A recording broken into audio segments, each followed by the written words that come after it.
Good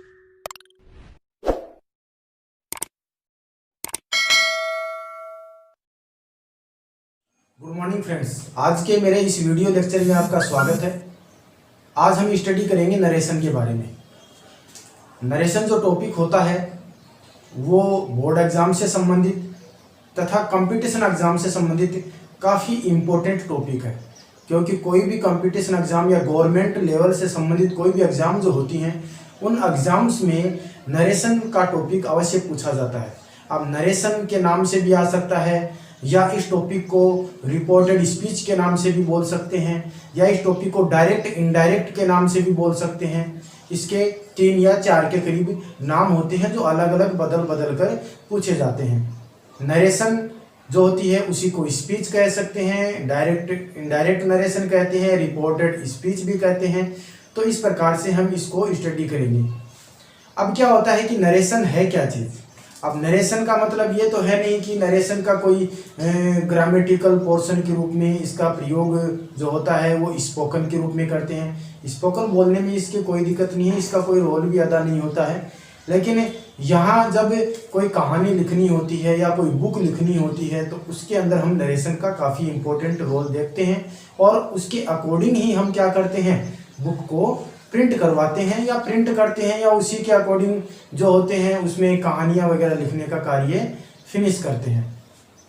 अब बात ये है यहाँ पर नरेशन जो है उस नरेशन के डिवाइडिंग पार्ट जो होते हैं वो अलग अलग पार्ट हैं। इन पार्ट्स में आप अवश्य देखेंगे कि एक व्यक्ति जो होता है वो दूसरे व्यक्ति से क्या करता है, बात करता है। एक व्यक्ति क्या करता है, दूसरे व्यक्ति से बात करता है, और उस बात को ही आगे डबल इनवर्टेड कोमा में लिखा जाता है।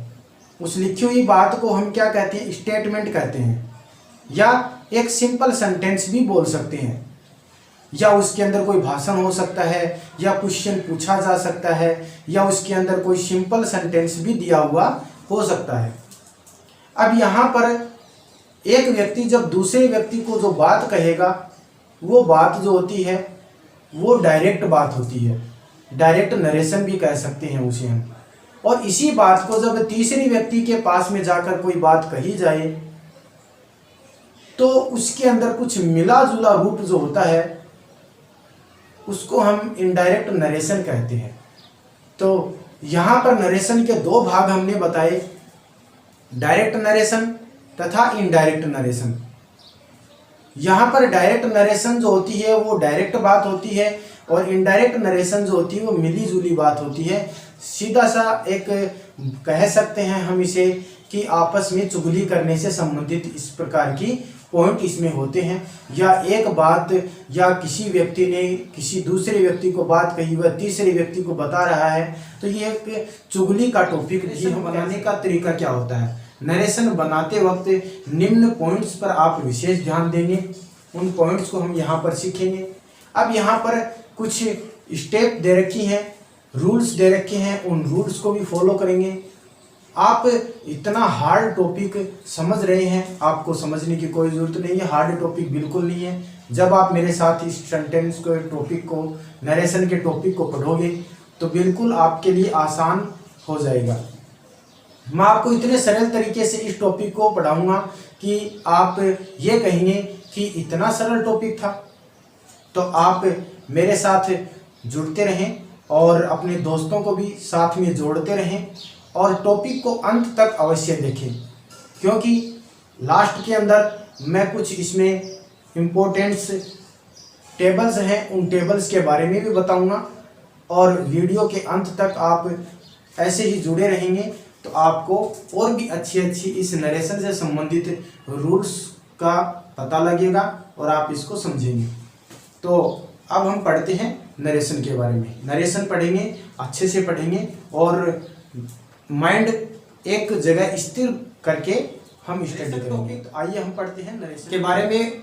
स्टार्ट करने से पहले मैं आपको एक बात बता दूं कि इस टॉपिक के टोटल मैं 5 भाग तैयार करूंगा।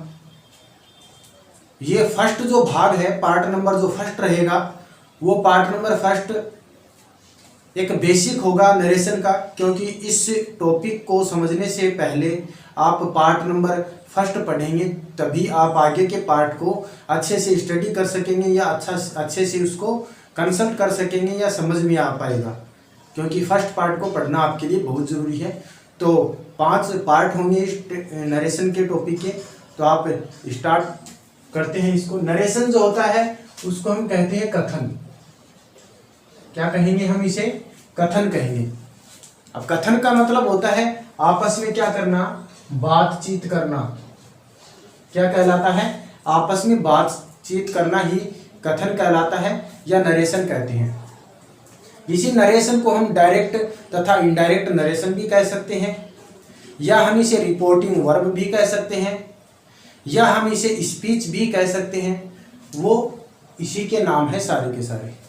अब देखते हैं कि नरेशन, जब यहाँ पर कोई भी एक व्यक्ति दिया हुआ है, यह दूसरे व्यक्ति से बात करेगा। जब एक व्यक्ति किसी दूसरे व्यक्ति से बात करता है और वो बात आपको बताई है उसने, वो डबल इंटेड कोमा के अंदर बंद होगी। इसको हम क्या कहेंगे? स्टेटमेंट कहेंगे। यहाँ पर एक व्यक्ति द्वारा दूसरे व्यक्ति से आपस में बातचीत की जाती है। उस बात करने वाली जो प्रक्रिया है, या कोई क्वेश्चन पूछा गया है, या कोई स्टेटमेंट रखा गया है, या कोई यहाँ पर भाषण वगैरह उसने बोला है, या कोई लोकोक्ति या मुहावरे के बारे में या प्रोवर्ब्स वगैरह के आइडियम्स इसमें दिए हुए हैं, तो वो इस डबल इनवर्टेड कोमा के अंदर बंद मिलेंगे। और इस भाग को हम क्या कहेंगे? डायरेक्ट नरेशन कहेंगे। अब यह जाकर स्कूल गया, स्कूल जाकर उसके टीचर ने उससे पूछा, तो वह अपने दोस्त की बात उस टीचर को बताता है, तो वो उस बात के अंदर कुछ मिक्स कर देता है, या उसमें कुछ बढ़ा चढ़ाकर उस बात को बताता है अपने टीचर को, अपने दोस्त की बात। तो उस बात को हम इनडायरेक्ट नरेशन कहते हैं। तो जब एक व्यक्ति दूसरे व्यक्ति को बात कही गई है, यहाँ पर इस बात को किसी तीसरे व्यक्ति से हम कंसल्ट करते हैं, उसको हम कहते हैं इनडायरेक्ट नरेशन। ये डायग्राम आपको यदि समझ में नहीं आया हो तो आगे हम चलते हैं, स्टडी करते हैं और देखते हैं। मेरे साथ जुड़ने के लिए आपका धन्यवाद, और वीडियो को एंड तक आप अवश्य देखें। नरेशन का टॉपिक आता है। नरेशन को हम डिवाइड करते हैं 2 भागों में। तो यहाँ पर हम लिखेंगे 2 टाइप ऑफ नरेशन। नरेशन के कितने भाग होते हैं? 2 भाग होते हैं।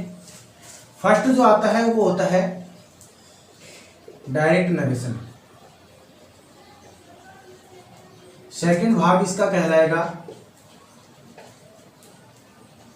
Indirect narration.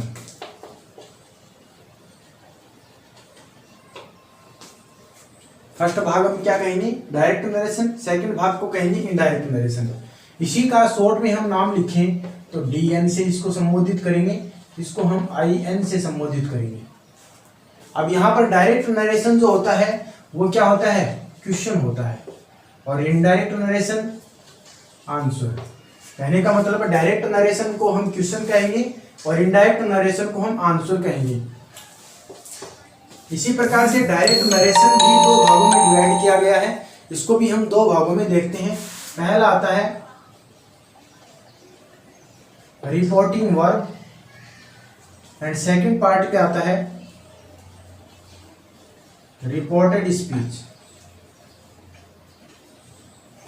इसको भी दोनों को हम शॉर्ट में नोट कर लेते हैं, क्योंकि हमें बार बार में नोट करना पड़ेगा, इसलिए शॉर्ट में RV के नाम से इसको संबोधित करेंगे। इसको हम RS के नाम से संबोधित करेंगे।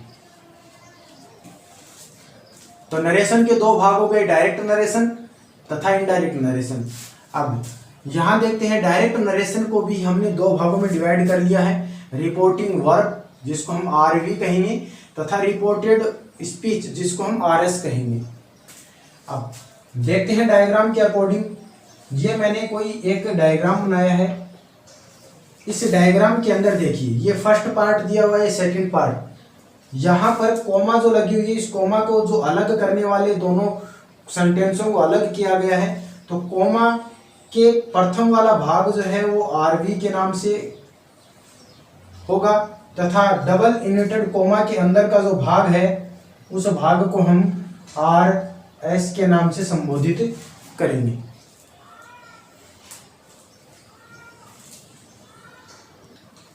अब हम देखते हैं यहाँ पर अकॉर्डिंग टू असर्टिव सेंटेंस।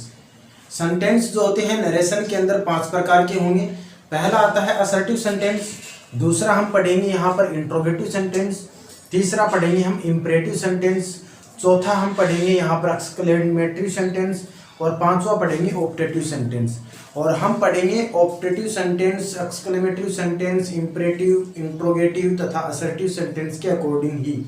कहने का मतलब मेरा ये है कि एक एक पार्ट के अकॉर्डिंग हम इनको स्टडी करेंगे।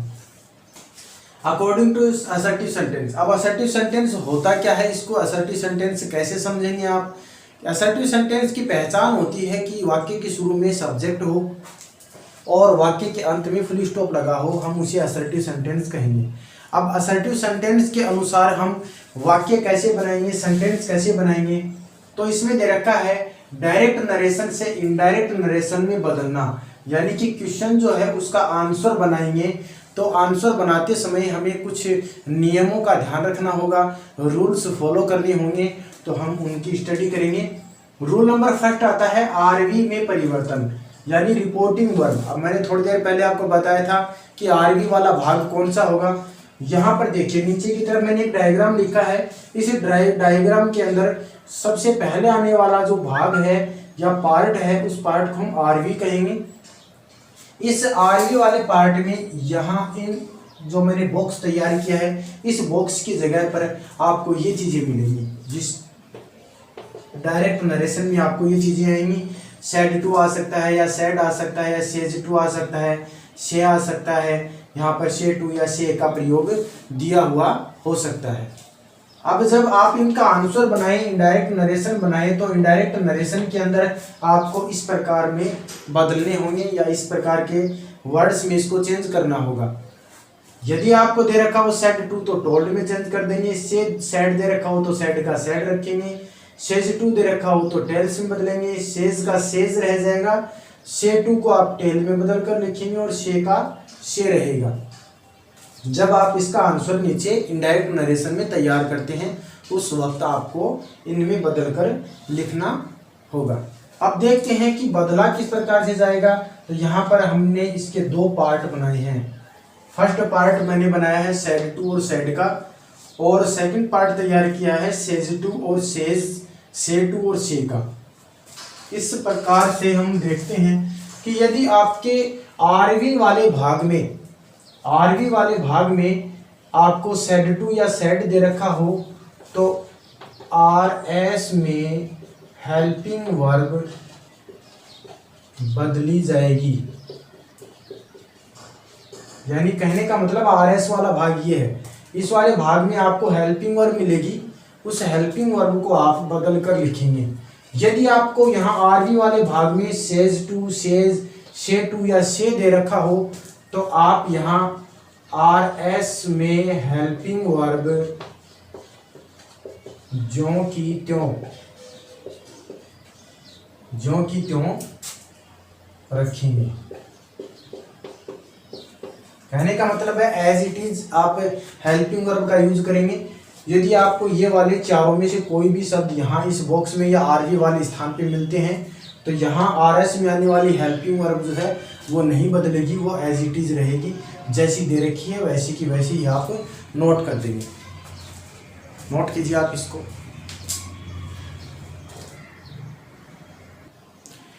अब हम पढ़ते हैं अपने नेक्स्ट रूल की ओर।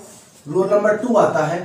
रूल नंबर 2 में दे रखा है आरवी तथा आरएस को जोड़ने के लिए।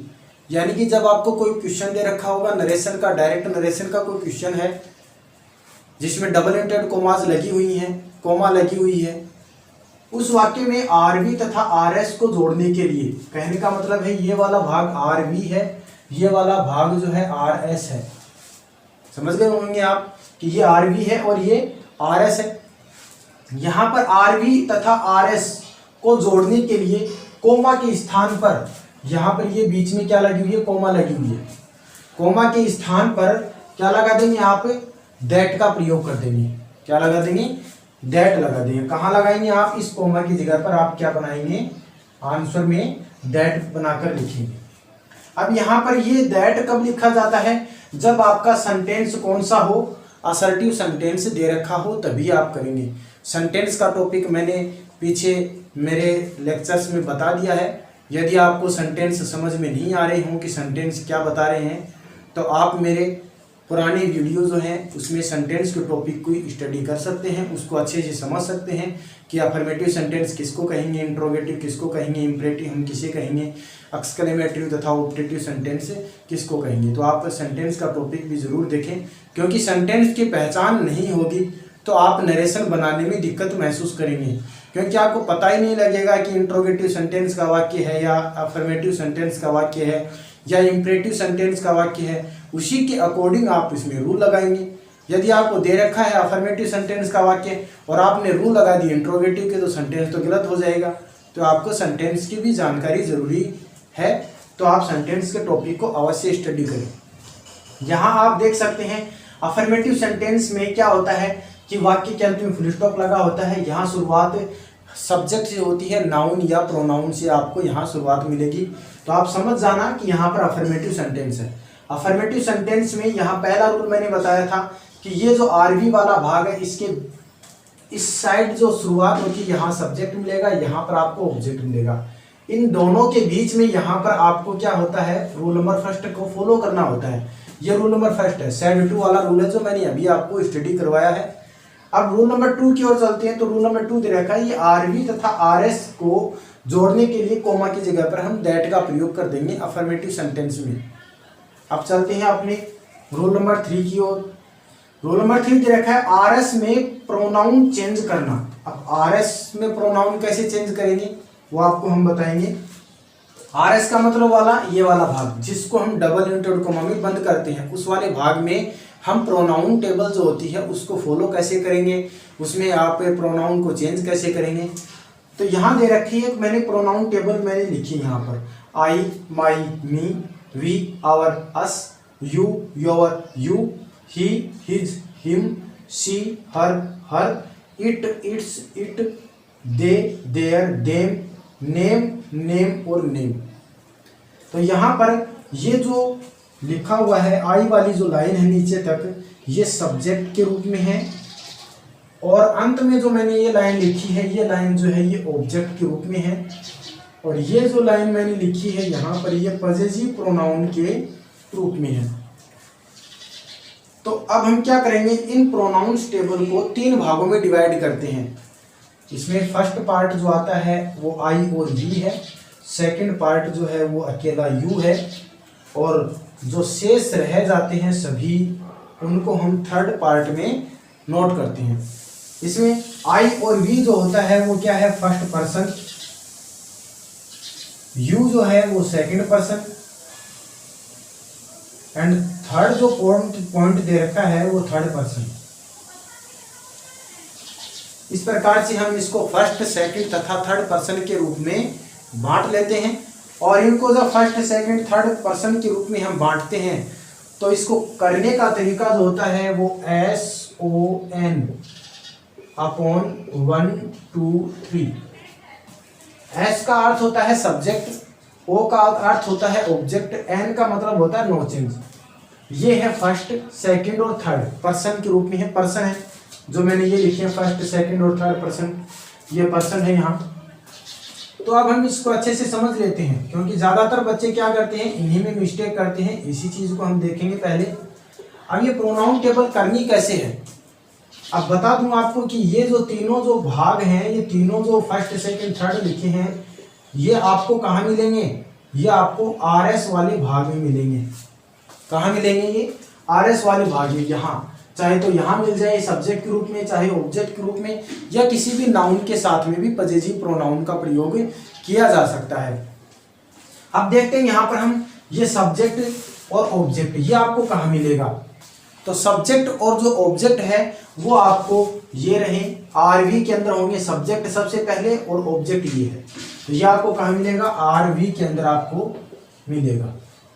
इतनी बात आपको समझ में आ गई होगी। RV और RS के अंदर कौन कौन से पर्सन जो होंगे वो RS में मिलेंगे, और यहाँ सब्जेक्ट और जो ऑब्जेक्ट होगा वो आपको RV वाले पार्ट में मिलेगा। अब इसको करने का तरीका क्या है, फर्स्ट पर्सन जो होगा उसको हम किसके अनुसार बदल देंगे, सब्जेक्ट के अनुसार बदल कर लिखेंगे। इसी प्रकार से सेकंड पर्सन दे रखा है उसको हम क्या करेंगे, ऑब्जेक्ट के अनुसार बदल देंगे। और थर्ड पर्सन जो होता है, एन का अर्थ होता है नो चेंज, वो चेंज नहीं होंगे। कहने का मतलब है यदि आपके RS वाले भाग में यहाँ पर या अंत में ही, सी, इट, दे या किसी का नाम या पजेसिव प्रोनाउन या ऑब्जेक्टिव प्रोनाउन दिखाई देते हैं तो वो ज्यों के त्यों रहते हैं, एज इट इज आप उसका यूज नरेशन के अंदर इनडायरेक्ट बनाते समय करेंगे। अब हम इसकी स्टडी करने से पहले 2-3 एग्जाम्पल पढ़ेंगे, आप इसको तब तक नोट कर लीजिए। आप इसको नोट करके रखें, आप नोटबुक के अंदर इनको नोट करते रहें, और जो ही एग्जाम्पल शुरू होते हैं तो हम इसको स्टडी करेंगे, रूल्स के अकॉर्डिंग देखकर इसको स्टडी करेंगे। क्योंकि बिना आप इसको नोट किए हुए देखेंगे या इसको समझेंगे तो बिल्कुल समझ में नहीं आएगा। तो आप इनके नोट्स बनाते रहें और अच्छे से इनकी स्टडी करते रहें। तो नोट कीजिए आप इनको। अब हम सेंटेंस देखते हैं, कुछ सेंटेंस दिए हुए हैं। यहाँ पर दिया हुआ है Ram said to me comma dotted comma I am playing football. ये सेंटेंस दे रखा है। इस सेंटेंस में हम स्टडी करेंगे केवल जो रूल मैंने बताए हैं, 3 रूल मैंने आपको बताए हैं, उन्हीं के बारे में हम स्टडी करेंगे। यहाँ दे रखा है फर्स्ट नंबर पॉइंट मैंने बताया था, रूल नंबर यहाँ पर फर्स्ट है, रूल नंबर सेकंड जो है वो यहाँ पर दिया हुआ है, और रूल नंबर थर्ड जो है वो आई से संबंधित है या प्रोनाउन से संबंधित हम इस रूल को करेंगे। तो इसमें दे रखा है राम सेड टू मी, और राम सेड टू मी जो है वो RV का पार्ट है, और आई एम प्लेइंग फुटबॉल जो है वो पार्ट RS का पार्ट है। रूल नंबर फर्स्ट आता है कि यहाँ पर दिया हुआ जो सब्जेक्ट और ऑब्जेक्ट जो होता है वो ज्यों का त्यों आप आंसर में लिख देते हैं। जैसे मैंने लिखा यहाँ पर राम, और ये मी का मी लिख दिया है। अब रूल नंबर फर्स्ट आता है सेड टू को हम किस में चेंज करेंगे, सेड टू को हम बदल देंगे टोल्ड में। जो मैंने टेबल अभी अभी करवाई है उस टेबल के अकॉर्डिंग आप ध्यान देंगे। टोल्ड में चेंज कर दिया, राम टोल्ड मी। अब दूसरा रूल आता है कोमा की जगह पर हम क्या लगाएंगे, डेट लगा देंगे।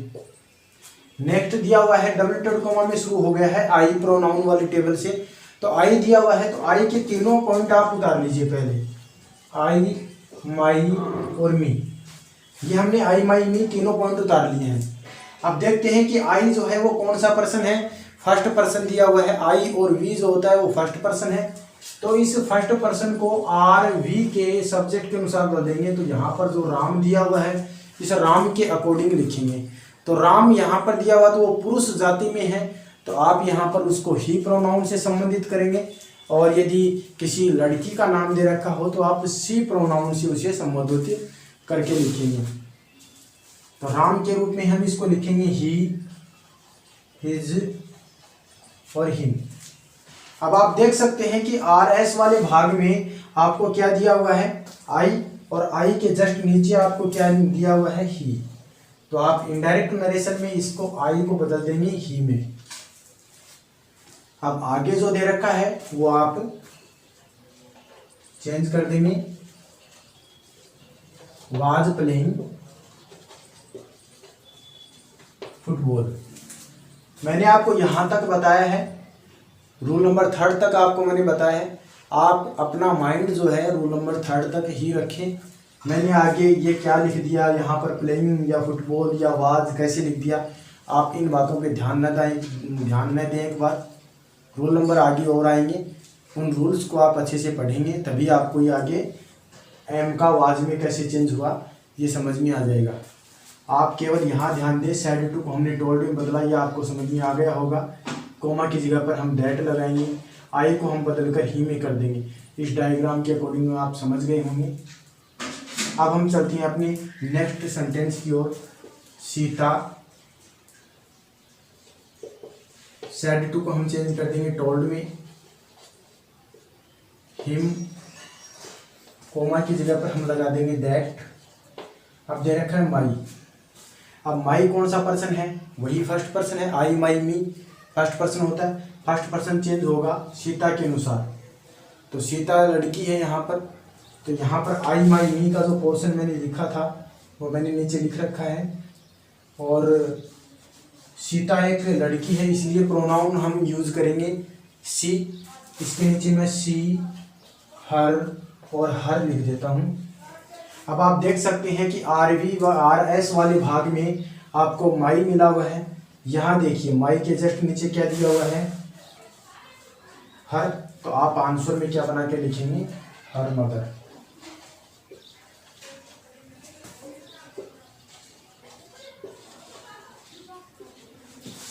सा को हेड सेन में चेंज कर देंगे, ये अगली टेबल में या अगले रूल में मैं आपको बताऊंगा।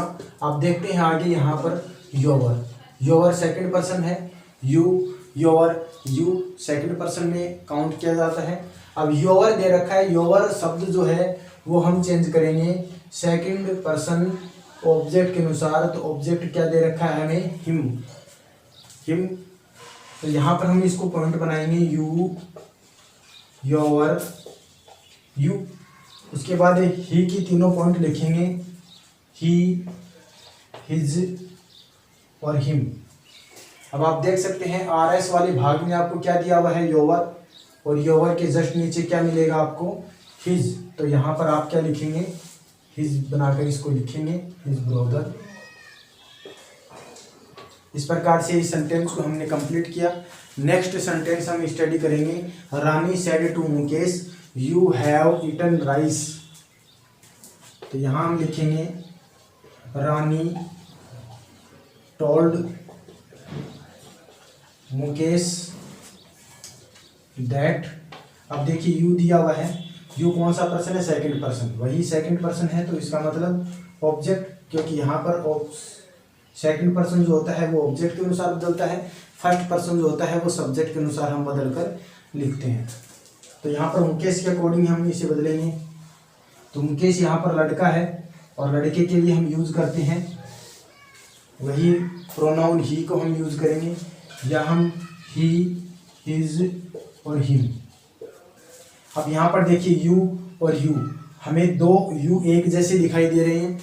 यदि वर्ब से पहले या हेल्पिंग वर्ब से पहले जब यू आता है तो वो फर्स्ट यू होता है, और वर्ब के बाद जब कोई यू दे रखा होता है तो अंत वाला यू होगा। यहाँ फर्स्ट वाला यू दे रखा है, तो इस यू के जस्ट नीचे दे रखा है हमें ही। तो आप इसका आंसर में क्या बनाकर लिखेंगे, ही बनाएंगे। हैज हैव को आप चेंज कर देंगे हैड में, ईटन राइस। अब ये हैज हैव चेंज किसमें, हैड में कैसे हुआ, ये हम रूल नंबर 4 में स्टडी करेंगे। नेक्स्ट दे रखा example, Pooja said he does not like tea. तो यहाँ पर पूजा सेड दे रखा है, टू नहीं है साथ में, टू होता तो हम टोल्ड में बदल देते, लेकिन सेड का क्या रहेगा, सेड ही रहेगा। मैंने रूल नंबर 1 के अंदर पढ़ाया है कि सेड को सेड में ही लिखेंगे, कोमा के स्थान पर हम यूज कर देंगे दैट का। अब देख सकते हैं कि ही जो है वो कौन सा पर्सन है, थर्ड पर्सन है। थर्ड पर्सन मैंने आपको बताया ज्यों का त्यों लिखा जाएगा, लेकिन एच जो यहाँ पर कैपिटल लेटर में दे रखा है, आप उस एच को स्मॉल लेटर में बनाकर लिखेंगे इस प्रकार से, he did not like T. इस प्रकार से आप इस सेंटेंस को कंप्लीट करेंगे। तो ये 3 जो मैंने रूल बताए हैं, इन तीनों रूलों में से ही मैंने ये आपको बताया है। फर्स्ट रूल आपको बताया सेड टू का, सेकंड रूल था दैट के बारे में, थर्ड जो रूल है वो था प्रोनाउन चेंज टेबल के रूप में। आप इसको नोट करें।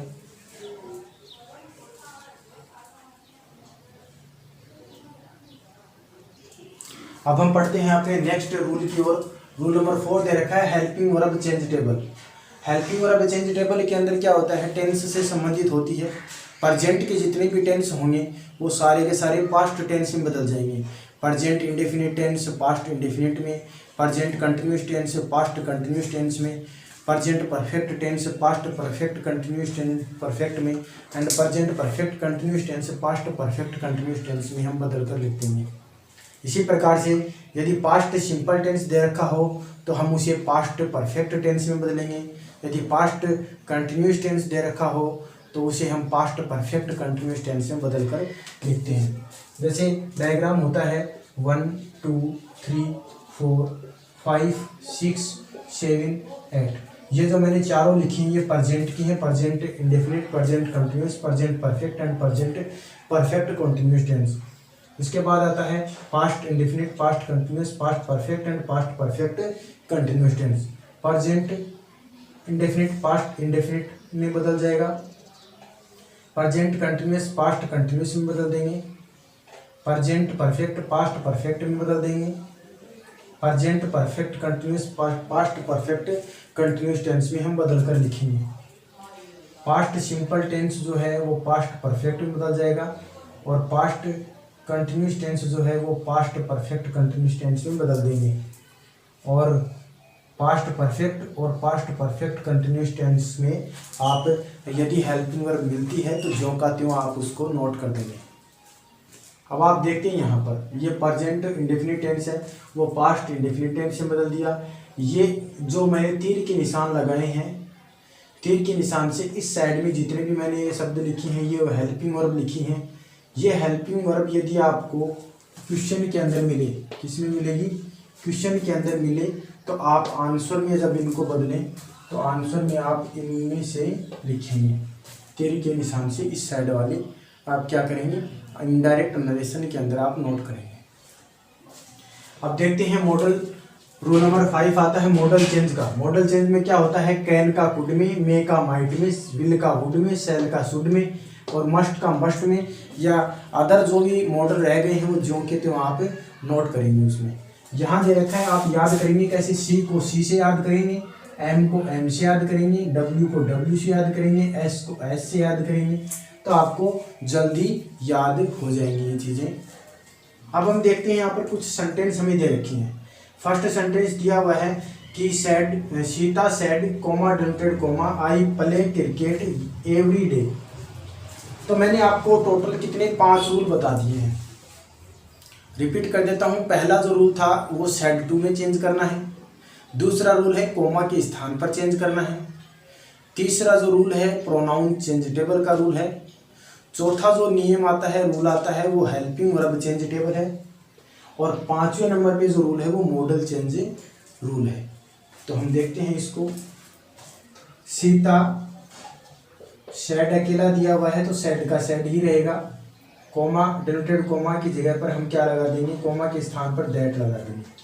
आई प्रोनाउन फर्स्ट पर्सन प्रोनाउन है, फर्स्ट पर्सन प्रोनाउन सीता के अनुसार चेंज करेंगे तो क्या हो जाएगा, सी हो जाएगा। प्ले वर्ब की फर्स्ट फॉर्म है, वर्ब की फर्स्ट फॉर्म है तो वर्ब की सेकंड फॉर्म में चेंज हो जाएगी। यहाँ पर हम कर देंगे प्लेड क्रिकेट एवरी डे। तो इस प्रकार से इस सेंटेंस को हमने फिनिश किया। दूसरा एग्जांपल लेते हैं। गीता सैड का सैड ही रहेगा, कोमा के स्थान पर हम दैट लगा देंगे। आई जो दे रखा है, आई फर्स्ट पर्सन गीता के अनुसार क्या हो जाएगा यहाँ सी। वाज चेंज कर देंगे। हेल्पिंग वर्ब देखिए वाज कहाँ दे रखा है, इसमें वाज ये है तो वाज किस बदल जाएगा, हैड बीन में। तो मैं यहाँ लगा दूंगा had been late.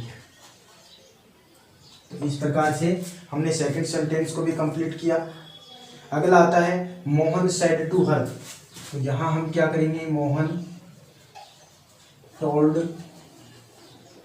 Her, coma की जगह पर हम दैट का यूज करेंगे। आई जो दे रखा है वो फर्स्ट पर्सन मोहन के अनुसार ही, क्योंकि मोहन लड़का है और लड़के के लिए ही प्रोनाउन आता है। नेक्स्ट हम देखते हैं मे देखिए यहाँ पर 5वें नंबर पे आता है। रूल होता है कि रूल नंबर 4 दे रखा होता है तो 5 नंबर रूल नहीं आएगा, 5 नंबर रूल दे रखा होता है तो 4 नहीं आएगा। दोनों ही हेल्पिंग वर्ब टेबल हैं लेकिन इनको पार्ट में या रूल्स में अलग अलग डिवाइड किया गया है। ये हेल्पिंग वर्ब टेबल ही है दोनों, लेकिन जब ये हेल्पिंग वर्ब रूल नंबर 4 आ जाएगा तो ये 5 का यूज नहीं किया हुआ होगा और 5 यदि आ जाएगा तो 4 का यूज नहीं किया हुआ होगा। यहाँ आप देखेंगे मे, अब देखो यहाँ पर मे को किसे बदलेंगे, माइट में, तो यहाँ क्या कर देंगे हम, माइट में बदल देंगे। यू दे रखा है। नेक्स्ट आगे हम प्रोनाउन आ गया, प्रोनाउन आ गया तो यू कौन सा पर्सन है, सेकंड पर्सन। अब सेकंड पर्सन को हम चेंज करेंगे किसके अनुसार, ऑब्जेक्ट के अनुसार। ऑब्जेक्ट हमें दे रखा है हर। अब हर दे रखा है, ये यू जो दिया हुआ है ये कौन सा है, वर्ब के बाद आने वाला है, मतलब अंत वाला यू है, तो हम इसको यहाँ देख लेते हैं, यू, योर, यू। इस प्रकार से हमने नोट किया कि हर में चेंज होगा तो हर वाली जो लाइन है वो हम नोट करेंगे, सी, हर और हर। अंत में यू आया हुआ है तो इसके नीचे क्या दिया हुआ है, हर, तो हम क्या नोट कर देंगे यहाँ, हर नोट करेंगे, हर। टुमारो एक टाइम एडवर्ब पॉइंट है, तो टुमारो को हम द नेक्स्ट डे बदल देंगे, द नेक्स्ट डे। तो इस प्रकार से हमने इसको चेंज किया। अब टुमारो जो वर्ड है यहाँ पर वो रोल नंबर 6 आता है। रोल नंबर 6 की टेबल जो है आपको ये मिल जाएगी। अब दे रखा है इसके अंदर रोल नंबर 2 के अंदर, इसमें टुमारो जो शब्द दे रखा है रोल नंबर 6 में आता है। इस टेबल का नाम जो है वो time and adverb change table है। टाइम एंड पैलेस दोनों ही हैं इसमें, तो एडवर्ब चेंज टेबल है। आप इस एडवर्ब टेबल चेंज को अच्छे से स्टडी करेंगे जैसे आप इनको भी करते हैं। तो मैंने टोटल आपको 6 रूल इसमें स्टडी करवाए हैं। आप अच्छे से इसको नोट करेंगे, ध्यान रखेंगे, तभी आपको ये नरेशन का अफर्मेटिव सेंटेंस जो है कंप्लीट कर पाएंगे। इससे आगे हम पढ़ने वाले हैं इंट्रोगेटिव सेंटेंस, और इंट्रोगेटिव सेंटेंस को पढ़ने से पहले आप अफर्मेटिव सेंटेंस की अच्छे से स्टडी करेंगे, अच्छे से इसको पढ़ेंगे। दूसरा भाग जो है वो मेरा बनने वाला है इंट्रोगेटिव सेंटेंस, और इंट्रोगेटिव सेंटेंस में ही हम आगे पढ़ेंगे। तो यदि आपको ये वीडियो अच्छा लगा हो तो आप इसको लाइक, सब्सक्राइब, शेयर तथा कमेंट करके मुझे ज़रूर बताएं, और अपने दोस्तों को भी ज़्यादा से ज़्यादा इन वीडियोज़ को सेंड करते रहें, जिससे उनके पास भी ये वीडियो पहुँचे तो वो भी अच्छे से इनकी पढ़ाई कर सके। Thank you.